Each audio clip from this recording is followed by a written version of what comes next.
لا حول ولا قوة إلا بالله العلي العظيم. أعوذ بالله من الشيطان الرجيم. بسم الله الرحمن الرحيم. الحمد لله الذي هدانا لهذا وما كنا لنهتدي لولا أن هدانا الله لقد جاءت رسل ربنا بالحق.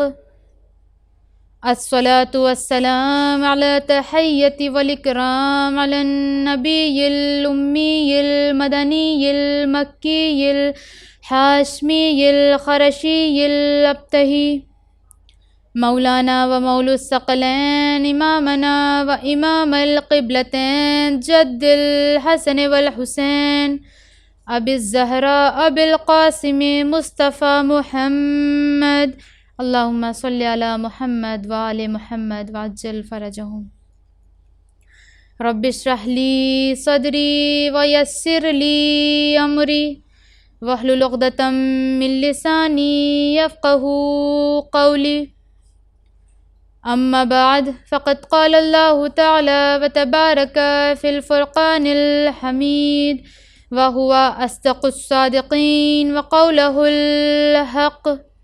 بسم الله الرحمن الرحيم. قد جاءكم من الله نور وكتاب مبين. صدق الله العلي العظيم. اللہم صلی علی محمد وآل محمد وعجل فرجہم. بسم اللہ الرحمن الرحیم. آغاز کلام میں تمام تعریف و توصیف، تمام حمد و ستائش اس پروردگار عالم کے لیے ہے کہ جو دونوں جہان کا رب ہے. وہ پروردگار عالم کہ جو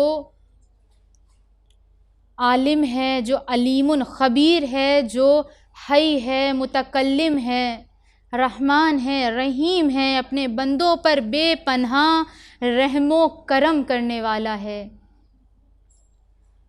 کہ آپ دیکھیں کہ اس دنیا میں پروردگار عالم کی بہت سی مخلوقات ہیں، لیکن اس نے سب سے زیادہ برتری اگر کسی کو دی تو وہ ہے ذات بشر، وہ ہے ذات انسان. دیکھا جائے تو فرشتے بھی اس کی مخلوقات ہیں. جو رکوع میں ہیں وہ رکوع میں ہی ہیں، جو سجود میں ہیں وہ سجود میں ہی ہیں، جو قیام میں ہیں وہ قیام میں ہی ہیں. لیکن کبھی ایسا نہیں ہوا کہ انسان کو کوئی پریشانی آئی ہو، انسان کسی مشکلات میں گرفتار ہوا ہو اور اللہ نے کہا ہو کہ جاؤ اور فلاں فرشتے کے در پر جا کر اپنی مشکل حل کروا لو، فلاں فرشتے کے در پر چلے جاؤ، وہ تمہاری مشکلات حل کر دے گا. نہیں، کبھی ایسا نہیں ہوا. لیکن ہاں یہ ضرور ہوا ہے کہ جب بھی فرشتوں کو کوئی مشکل آئی ہے، جب بھی فرشتے پریشان ہوئے ہیں تو اس نے اپنے بندوں کے در پر ضرور بھیجا ہے، کبھی بالوں پر لینے کے لیے، کبھی سائل بنا کر، کبھی یتیم بنا کر، تو کبھی مسکین بنا کر. عزیزان محترم، خداوند عالم نے ہمارے لیے قرآن مجید کو اس لیے نازل کیا تاکہ بندہ قیامت تک اس سے ہدایت حاصل کرتا رہے. پروردگار عالم غیب کا علم رکھتا ہے، وہ جانتا ہے کہ کل کیا ہونے والا ہے، اور وہ ہر بندے کی فطرت سے بھی واقف ہے کہ اس بندے کا عقیدہ کیسا ہے، عمل کیسا ہے، ابھی یہ کیا کر رہا ہے، تھوڑی دیر میں یہ کیا کرے گا. اللہ سب جانتا ہے. تو اسی حوالے سے کچھ سوالات آتے ہیں، یا یوں کہہ دوں کہ کچھ اعتراضات آتے ہیں کہ جب اللہ کو پتہ ہی ہے کہ اس بندے کا عمل کیا ہے، یہ بندہ اپنے عمل میں کتنا پائس ہے، کتنا پیور ہے، کتنی پیورٹی ہے اس کے عمل میں، کیسا یہ عقیدہ رکھتا ہے، تو پھر اللہ نے نماز روزے کا حکم ہی کیوں دیا ہے؟ کیونکہ اگر کوئی بندہ غلط ہے اور وہ نمازیں پڑھے جا رہا ہے، روزے رکھے جا رہا ہے، لیکن اللہ تو جانتا ہے نا اس کے بارے میں کہ وہ کیسا ہے، تو پھر اللہ نے کیوں اس چیز کا حکم دیا ہے؟ اور یہی سوال ائمہ معصومین علیہم السلام سے کیا گیا تھا کہ جب اللہ انسانوں کی فطرت سے واقف ہے تو پھر یہ عبادت کیوں، یہ انسان کی زندگی میں آزمائش کیوں، امتحان کیوں؟ جس کا جواب ہمارے معصومین نے یہ دیا تھا کہ اللہ نے ہر انسان کی زندگی میں عبادت، آزمائش، امتحان اس لیے رکھا تاکہ کل کو روز آخرت بندہ یہ عذر نہ پیش کر سکے کہ میرے مالک میں تو نادان تھا، میں تو کچھ جانتا ہی نہ تھا، میں نہیں جانتا تھا کہ حق کیا ہے، باطل کیا ہے، مجھے علم نہیں تھا کہ صحیح راستہ کیا ہے اور غلط راستہ کیا ہے۔ اسی لیے پروردگار عالم نے حق کو بھی واضح کر دیا، باطل کو بھی واضح کر دیا اور فرما دیا کہ اِنَّا هَدَيْنَاهُ السَّبِيلَ اِمَّا شَاكِرًا وَإِمَّا كَفُورًا، کہ ہم نے تمہیں بہترین راستے کی ہدایت کر دی، اب تمہارے اوپر ڈیپینڈ کرتا ہے، تمہارے اوپر منحصر کرتا ہے کہ تم چاہے شاکر بن جاؤ اور چاہے کفر اختیار کر لو۔ تو اس لیے پروردگار عالم نے ہمارے درمیان عمل کو رکھا، عبادت کو رکھا، تاکہ روز آخرت عدل کیا جا سکے، عدل سے کام لیا جا سکے، کیونکہ اگر عدل نہ ہوگا، کیونکہ اگر یہ چیز ہمارے درمیان نہ ہو تو پھر عدل کی کوئی بنیاد ہی نہیں ہے، عدل کا کوئی سین ہی نہیں آتا، جنت جہنم کا کوئی معیار ہی نہیں بنتا ہے۔ اللہ پھر کس بیس پہ کسی کو جزا دے گا، کس بیس پہ کسی کو وہ سزا دے گا؟ عزیزان محترم، ہماری اس مجلس کا سلسلہ مسلسل عقیدے اور عمل کے عنوان سے چل رہا ہے کہ بہترین عمل کے لیے عقیدے کا درست ہونا بہت ضروری ہے، اور عقیدہ تبھی ہمارا درست ہوگا کہ جب ہم اپنی عقل کے معیار سے بہترین تعلیمات حاصل کریں گے اور تمام پیغامات کو اس طرح سے سمجھیں گے جس طرح سمجھنے کا حق ہے، نہ کہ نقل کے طور پہ بلکہ عقل کے طور پہ۔ بہت سے لوگ یہ کہتے ہیں کہ ہم کیا کریں، ہماری کیا خطا ہے، کوئی آتا ہے کچھ بتا کر جاتا ہے، کوئی کچھ بتا کر جاتا ہے۔ بالکل صحیح بات ہے، یہ آج کے معاشرے کا فیکٹ ہے۔ آپ اگر ایک دن میں 2 مجلسیں ہیں، آپ ایک مجلس اٹینڈ کریں، کوئی ممبر پر بیٹھ کر آپ کو جنت، کوثر، حوریں بانٹ رہا ہے فری میں، مفت میں، آپ اس کے بعد دوسری مجلس اٹینڈ کرنے جائیں، وہاں پر کوئی ہے کہ جو آپ کو اتنا خوف زدہ کر رہا ہے، اتنا ڈرا رہا ہے کہ ایسا تصور ہوتا ہے کہ ڈائریکٹ ہم واصل جہنم کر دیے جائیں گے۔ تو لوگوں کا یہ سوال بھی درست ہے کہ ہماری کیا خطا، ہم مانیں تو کس کی بات مانیں؟ کوئی عالم کچھ آ کر بتاتا ہے، کوئی عالم کچھ آ کر بتاتا ہے، ہم کس چیز کو ایکسیپٹ کریں؟ اور بہت بہتر ہوا عزیزان محترم کہ ایسا ہی سوال امام صادق علیہ السلام کے دور میں آیا، کہ جس کا جواب آج ہمارے لیے بہت ہیلپ فل ہے۔ ایک شخص نے آ کر یہ سوال کیا کہ مولا، بہت سے لوگ آپ کے نام پر ایسی حدیثیں بتاتے ہیں کہ جس میں تھوڑا ڈاؤٹ ہوتا ہے کہ آیا یہ آپ نے فرمایا ہے یا نہیں فرمایا ہے، تو ہم کیسے سمجھیں کہ یہ حدیث جو سامنے والا بیان کر رہا ہے آپ کا نام لے کر، یہ فیکٹ ہے، یہ آپ سے ہی صادر ہوئی ہے؟ تو امام نے بہت ہی آسان سا نسخہ ہمارے حوالے کیا۔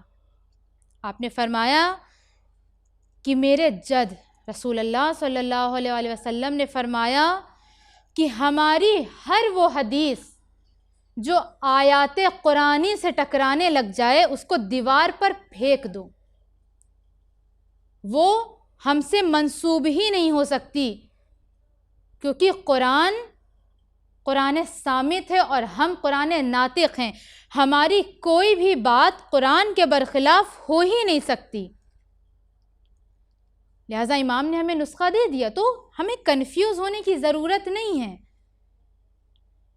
اور سب سے اہم چیز یہ کہ دیکھیں، بہت سی ایسی چیزیں، بہت سی ایسی باتیں، بہت سے عمل، بہت سے عقیدے ایسے ہوتے ہیں کہ جو ڈائریکٹ ہماری عقل کو ہٹ کرتے ہیں، ہماری عقل سے فوراً آواز آتی ہے کہ نہیں یہ صحیح نہیں ہے یا یہ صحیح ہے. جیسے میں نے اپنی پہلی مجلس میں ذکر کیا تھا ایک روایت کہ اللہ ان لوگوں کو واصل جہنم کرے گا یہ کہہ کر کہ تم نے اپنے نبی کا قتل کیا. تو بندہ سوال کرے گا کس نبی کا قتل کیا؟ میں تو تیرے نبی کا کلمہ پڑھتا تھا. تو اللہ کہے گا میں نے تجھے 2 نبی دیے تھے، ایک انٹرنل اور ایک ایکسٹرنل. ایکسٹرنل نبی کا نام تھا محمد، انٹرنل نبی کا نام تھا عقل. تو نے اپنی عقل کا کبھی استعمال ہی نہیں کیا. اللہ نے بار بار ہمیں دعوت فکر دی. قرآن ہمیں آج بھی آواز دے رہا ہے افلا یتدبرون افلا یتفکرون. اور جو لوگ فکر نہیں کرتے ہیں، شعور نہیں رکھتے ہیں، اپنی عقل سے نہیں سوچتے ہیں، صحیح عقیدے کو فالو نہیں کرتے ہیں، صحیح علم کو حاصل نہیں کرتے ہیں، صحیح در سے جا کر وابستہ نہیں ہوتے ہیں. اور یہ وہی لوگ ہیں کہ جو اس آیت کا عنوان بنتے ہیں، اس آیت کا مصداق بن جاتے ہیں کہ سورہ بقرہ میں خداوند عالم فرما رہا ہے کہ سم بکم امیون فہم لا یرجعون، کہ یہ گونگے ہیں، اندھے ہیں، بہرے ہیں اور یہ پلٹنے والے نہیں ہیں. فہم لا یرجعون، یہ نہیں پلٹ سکتے ہیں. اور آج یہی ہوتا ہے بہت سے لوگوں کے سامنے. آپ جب اسلام کی صحیح تعلیمات رکھیے تو وہ کہتے ہیں نئے عالم، نئی باتیں. کوئی نئی باتیں نہیں ہیں، سب پرانی باتیں ہیں. آپ نے ایسی چیزوں کو فالو کر رکھا ہے کہ جس کی وجہ سے آپ صحیح چیز کو نہیں سمجھ پا رہے ہیں. اور اسی لیے آج ہمارا عمل خراب ہے کیونکہ ہمارا عقیدہ درست نہیں ہے. عمل سے ہم نے اپنے آپ کو اتنا دور کر لیا ہے کہ ہم یہ کہتے ہوئے نظر آتے ہیں کہ ہمارے لیے محبت اہل بیت کافی ہے. اور اگر کوئی بھولے بھٹکے عمل کی منزل میں آ بھی جاتا ہے تو اس کا عمل مخفی نہیں رہتا ہے، اس کا عمل سب دیکھتے ہیں. اور نہایت افسوس ہوتا ہے کہ آپ آج سوشل میڈیا پر دیکھیں کہ لوگ اپنے عمل میں کس طرح سے ریاکاری کر رہے ہیں.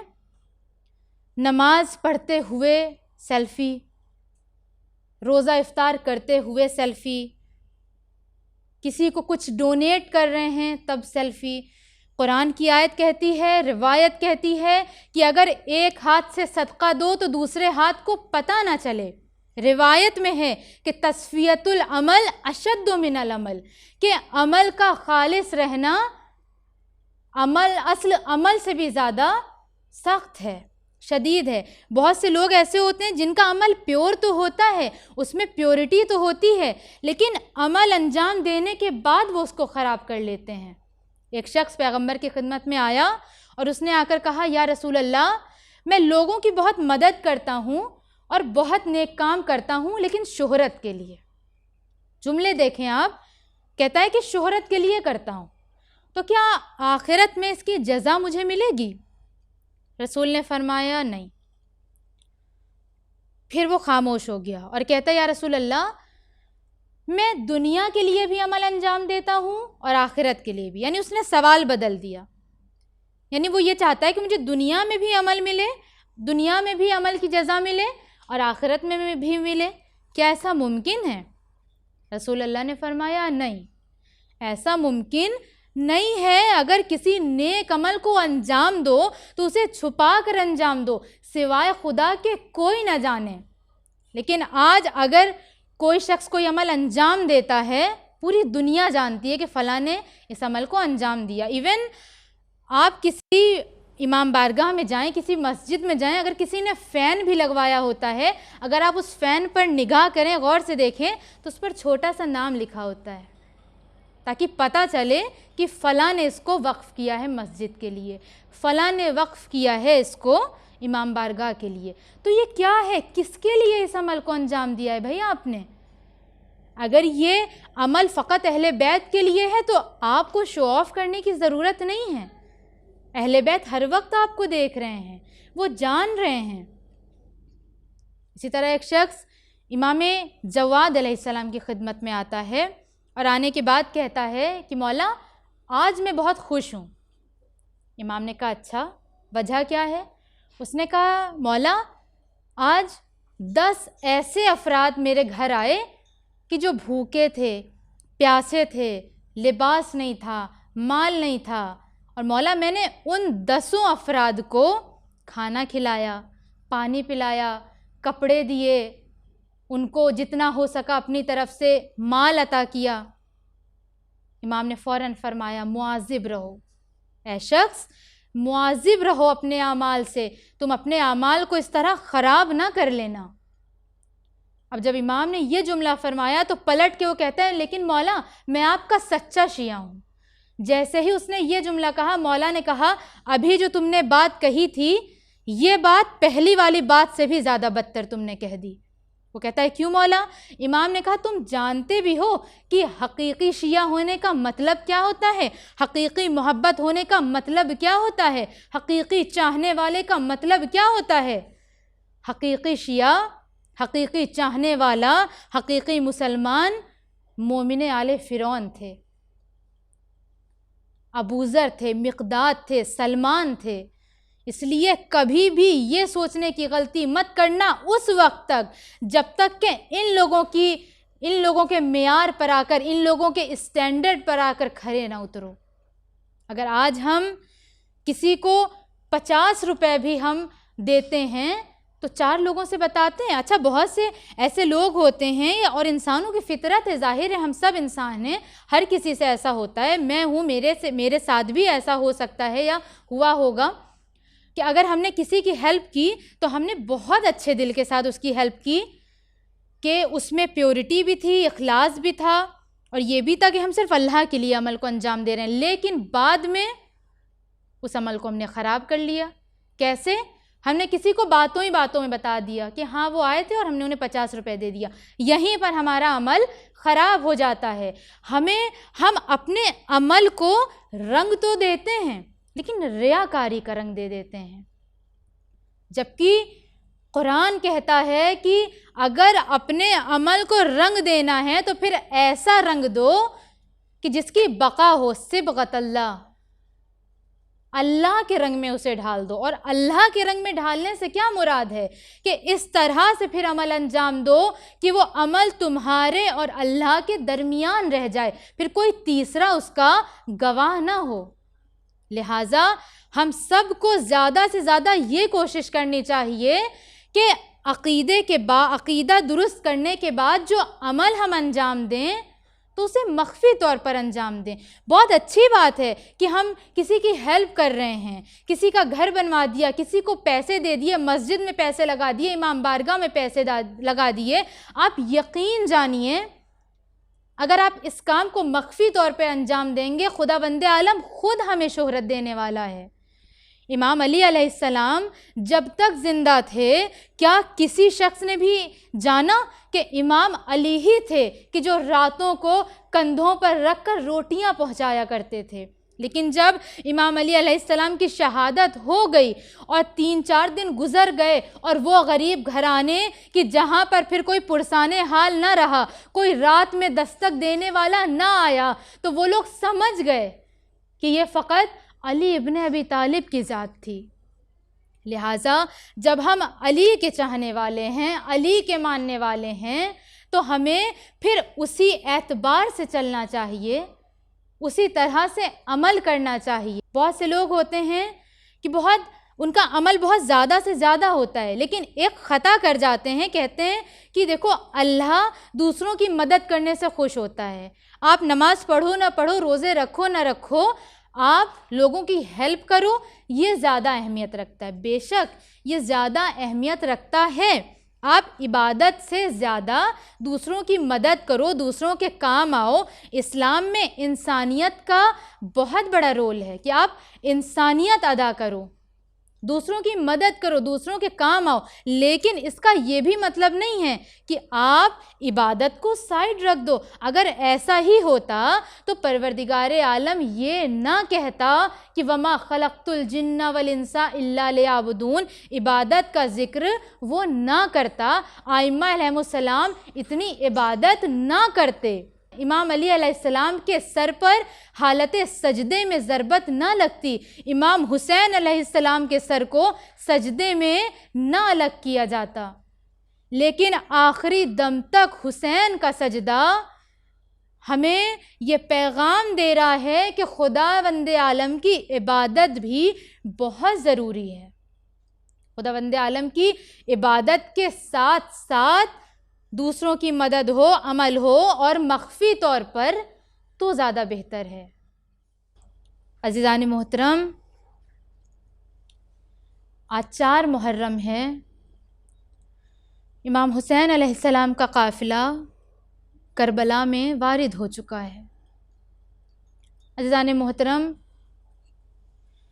امام حسین علیہ السلام کے ساتھ ان کے جتنے بھی ساتھی تھے سب آپ کے ساتھ کربلا میں موجود تھے اور سب شہید ہوئے، لیکن 2 شہید ایسے ہیں کہ جو کربلا میں تو موجود نہیں تھے، لیکن روز محشر وہ کربلا والوں کے ساتھ محشور ہوں گے۔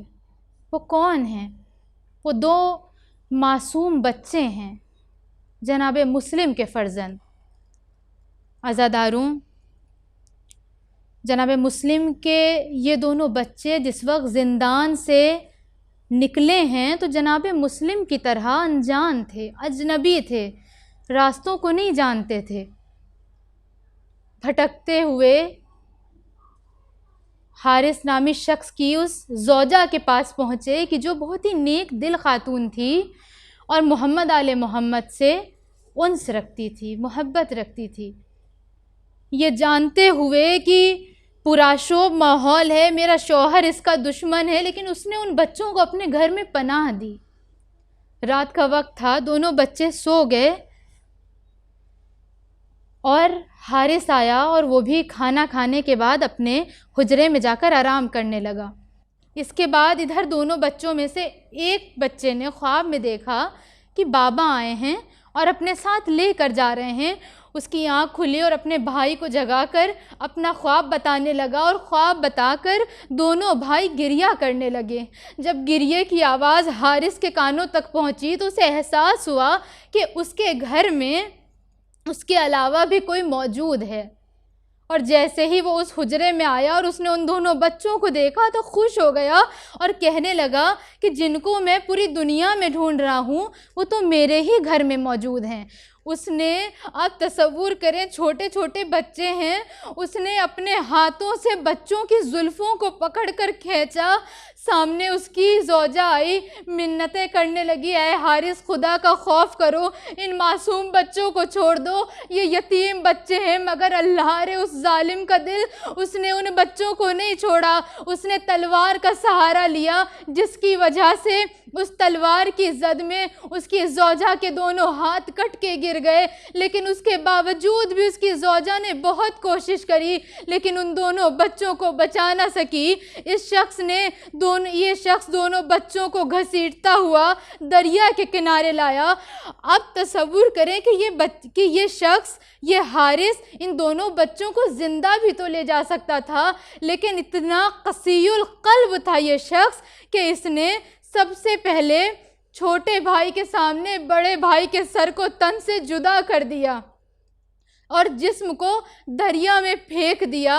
اور تاریخ بتاتی ہے عزاداروں کہ بڑے بھائی کا جسم پانی کی سطح پر ٹھہرا ہوا تھا، گویا اپنے بھائی کا انتظار کر رہا تھا اور کہہ رہا تھا کہ اے میرے بھائی، اگرچہ بابا نہیں ہے، پریشان کیوں ہوتے ہو، یہ بھائی تب تک نہ جائے گا جب تک تم نہ آ جاؤ۔ اور اس کے بعد حارث نے چھوٹے بھائی کے سر کو بھی جسم سے الگ کیا اور جسم کو دریا کے اندر ڈال دیا۔ تاریخ بتاتی ہے کہ چھوٹے بھائی کا جسم جا کر جیسے ہی بڑے بھائی کے جسم سے ملا، اس کے بعد دونوں ہی جسم پانی کے اندر سما گئے۔